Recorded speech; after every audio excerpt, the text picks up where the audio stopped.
તો ખેડા પોલીસે વાયરલ વિડીયોના મામલે 3 પીઆઈ સામે લેવાયા છે કડક પગલાં। 3 પીઆઈને પોલીસ વિભાગે સસ્પેન્ડ કર્યા છે।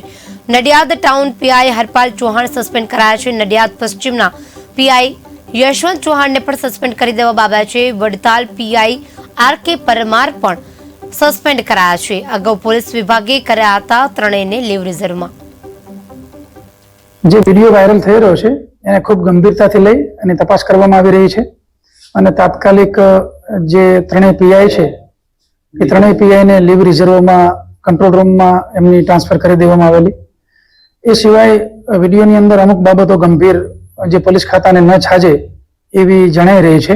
એ માટે નડિયાદ ડીવાયએસપીને તાત્કાલિક ઇન્કવાયરી સોંપવામાં આવેલી છે।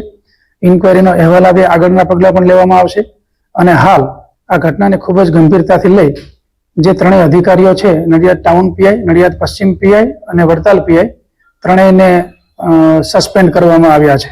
એ આજે જ ડીવાયએસપીને તપાસ આપી દેવામાં આવેલી છે। ડિટેલમાં તપાસ થશે, કઈ જગ્યાની છે, કોણ કોણ હતા, અન્ય જે કંઈ પુરાવા મેળવવાના થતા હોય પ્રાથમિક તપાસના કામે તમામ બાબતો ખૂબ ગંભીરતાથી લેવામાં આવશે અને પ્રાથમિક તપાસના અહેવાલને આધારે આગળની કાર્યવાહી થશે।